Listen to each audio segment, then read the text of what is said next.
So this video is going to be one day or 36 hours of ministry time in the beginning of December of 2022. So this is the end of December, and just wanted to get this recorded so that I can share this instead of continuing to tell this story repeatedly. um, the beginning of December, I was invited out to western Nebraska. Hadn't been doing a whole lot of work in the western edge of the state yet, but was invited out there by a leader to connect with some pastors and leaders out in the western part of Nebraska, and made a 4-day time on the calendar to head that direction. Started in Kearney, which is where we've had some relationships and had some connections there, but had quite a few leaders that I needed to meet with that I hadn't met with for the first time yet, that were referred to us to connect with. So had some meetings in Kearney, and was leaving on the Thursday to head to North Platte for a meeting. And well, it just so happened that as we do in Nebraska, we had weather that day, and left Kearney at about 11 in the morning, which was 2 hours into an ice storm. And so I drove from Kearney to North Platte, which is normally an hour and a half drive or so. Took about 2.5 hours to get there.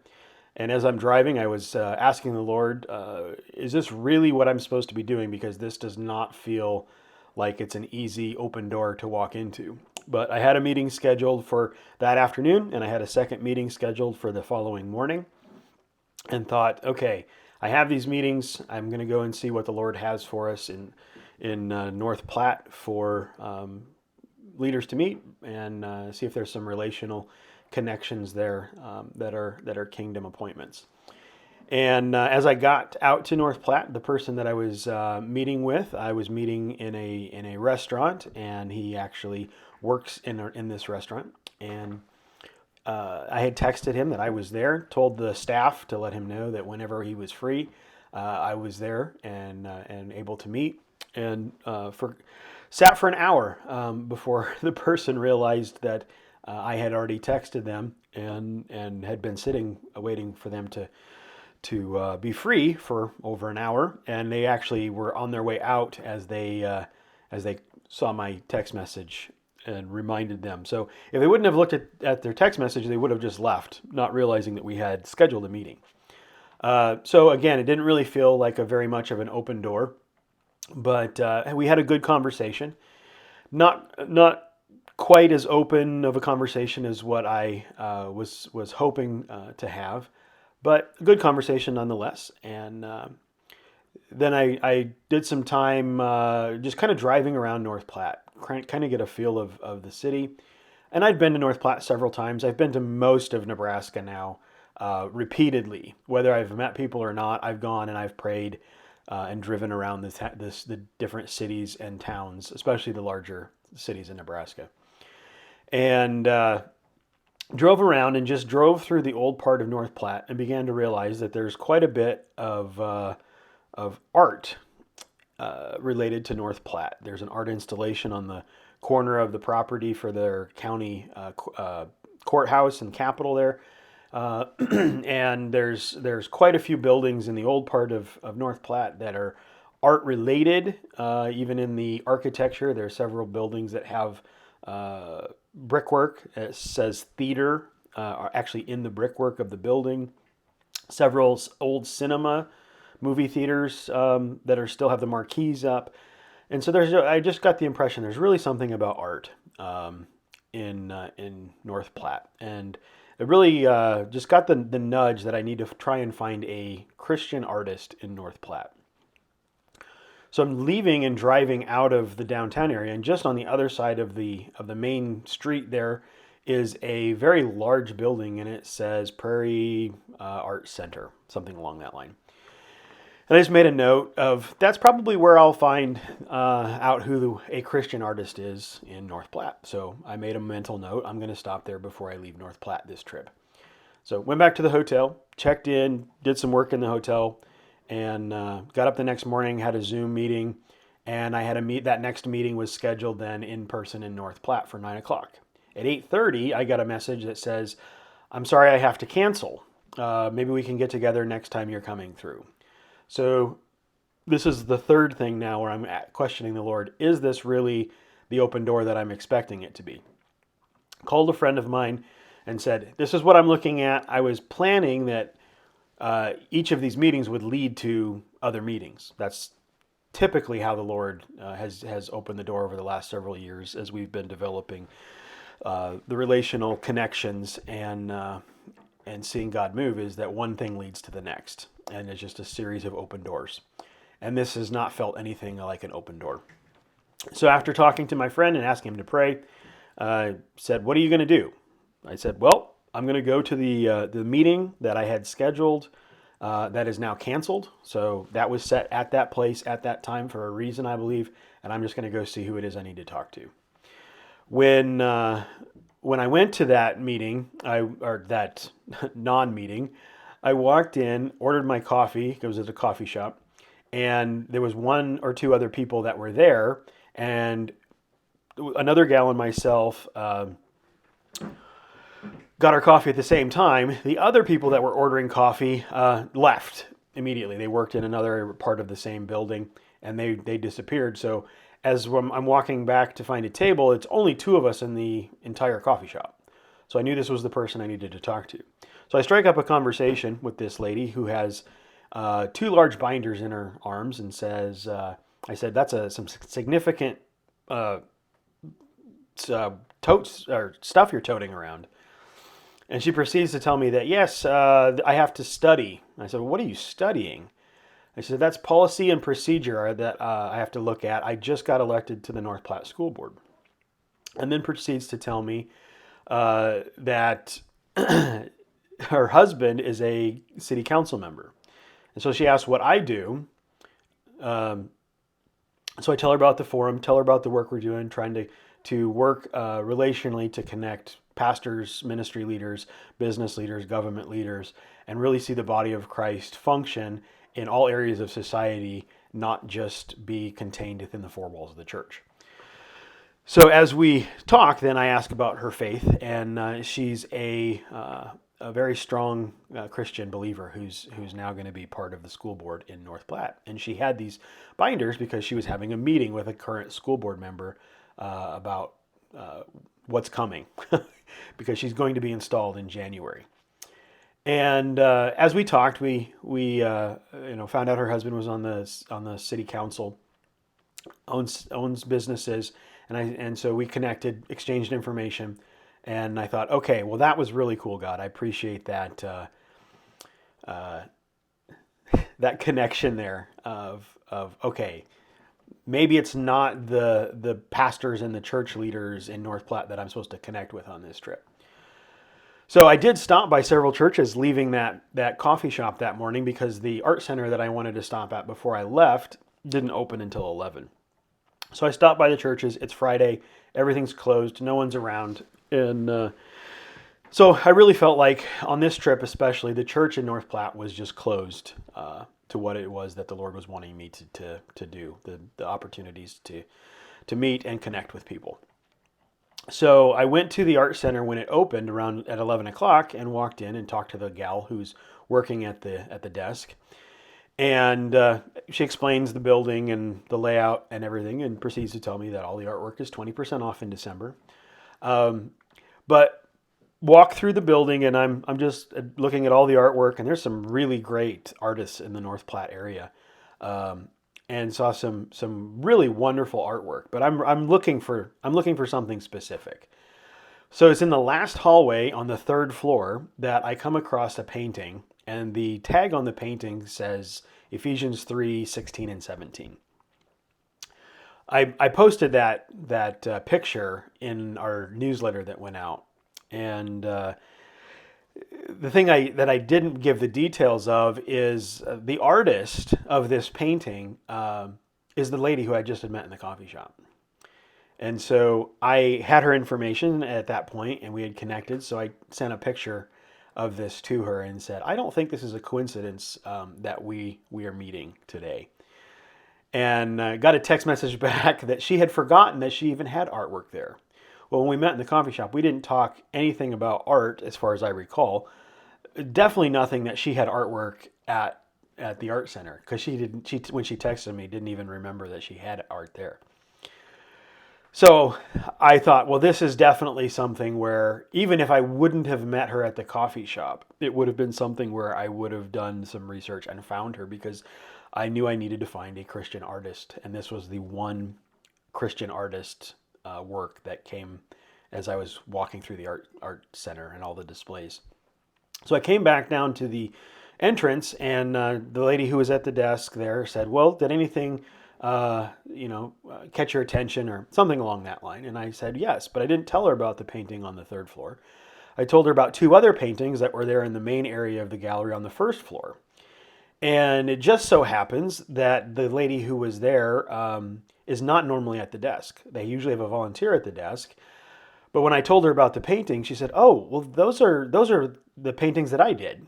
So she had painted these two paintings that really stuck out to me, so much so that when I came down, I didn't tell her about this obvious thing of God showing me, "Hey, this is a Christian artist in North Platte that you need to connect with," which I had already met.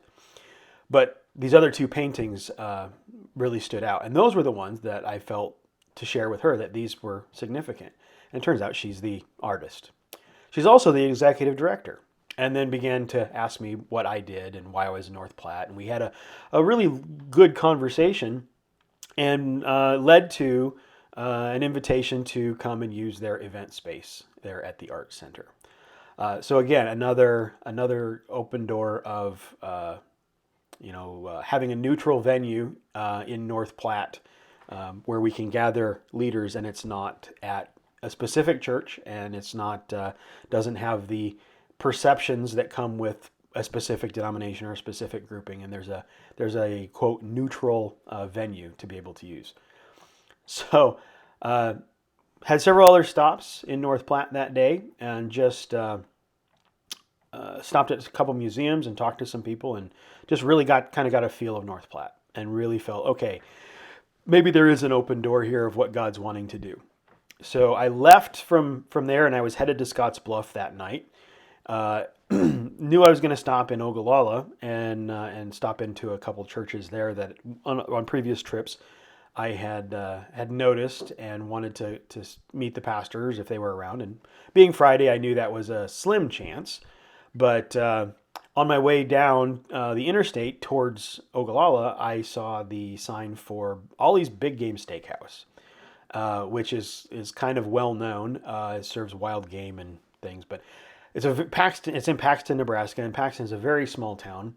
And as I saw the signs coming up on the interstate several miles ahead, I remembered in praying over the trip and my time going out to western Nebraska that I really felt that I was to stop and have lunch in Paxton. Well, now it's 1:30 or 2 o'clock in the afternoon, and I have nothing other than I knew to stop and pull off in Paxton. So I did, and I pulled up my notes in my phone, because I figured if I knew that I needed to stop and have lunch, there's probably somebody I need to have lunch with. It's not something of, oh, you really need to go have a buffalo cheeseburger at Ollie's. So I pulled my notes up in my phone, and the only thing that came up for Paxton was a pastor bill at Paxton New Life Lutheran Church. So I found his information online, got his cell phone number off the church's voicemail, and called him and said, "Hey, this is who I am. This is what I'm doing." And he said, "I think I know you. Why don't you come over, and we're having lunch.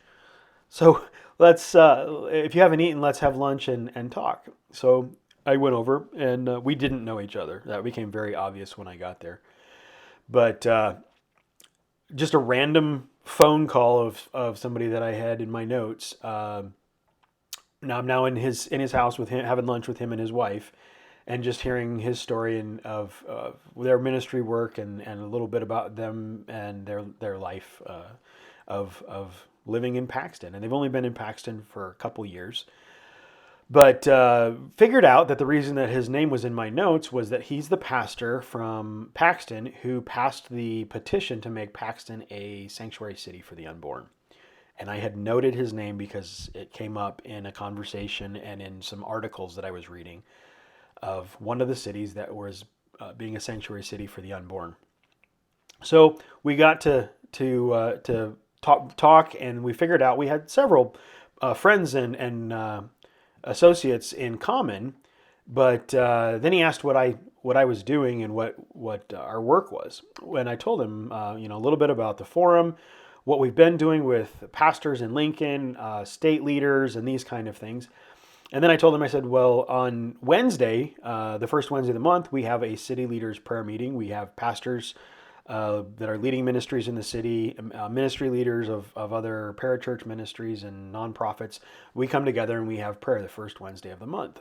And I told him, I said, this Wednesday, we have somebody host every month, somebody different. And we had Capital Studies, Aaron Hess from Capital Studies, host at the Capitol. And we had some state senators who had attended that we were able to pray for the state senators and pray together at the Capitol. He said, oh, well, if you're doing things at the Capitol, did you know Perry Gauthier, who had passed away in December of 20, but previously was the chaplain for Capital Studies?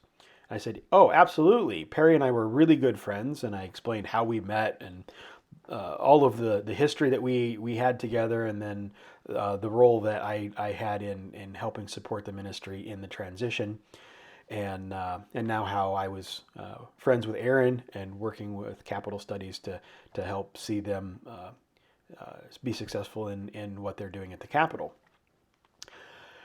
Well, he told me, he said, well, yeah, we knew Perry. Perry actually preached at her church out in Minotaur, which is on the other side, further west of Lake McConaughey by Ogallala. And he said, we have Perry's Bible, which struck me as very odd. And I didn't understand. I said, you mean he left it to you in his will? I don't know what you mean. He said, no, Perry had preached at the church years ago, before they'd moved to Paxton, at this other church. I guess it was a smaller country church. And he had come out and he had preached at their church years previous and had forgotten his Bible at the church. And they knew he forgot his Bible at the church, but they lost the Bible. They knew it was in the church somewhere, but they couldn't find it. So it sat somewhere in the church for all of these years until 2 years ago, or somewhere around there, when they were moving to Paxton, to pastor in Paxton.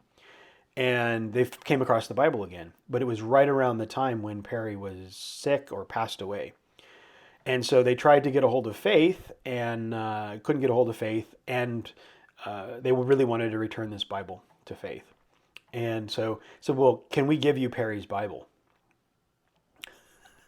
So from a random phone call of knowing that I needed to stop in Paxton, not knowing why, I sit down with a couple who had Perry, a friend of mine, minister in their church, and gave me the Bible that he had left behind. And it's very interesting how God brings things full circle, because when Perry passed away, we were talking about how to work together of bringing the pastors to the Capitol, having them more involved in things of the government, and be aware of what's going on in our legislative process and the things that are taking place in the governmental arena. And the fact that when he had passed away, we were talking about this is something that, as we're doing the work we're doing now, I regularly think about Perry in conversations that we've had. And so it really touched me when God orchestrates it so that I'm sitting there and they hand me Perry's Bible. So I called Faith the next day, Perry's wife, and told her this whole story.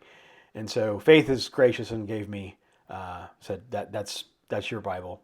Perry had many Bibles, and the kids all have Bibles that were Perry's, and so now I have one of my my friend's Bibles from this trip. So it's just, so that went from Thursday at about 11 o'clock until the following evening of just God opening these doors and almost falling into conversations that there's no way I could have identified these people and could have known how to begin a conversation to end up where the Lord had us end up. So appreciate all you guys do. and I just wanted to share this with you. Blessings.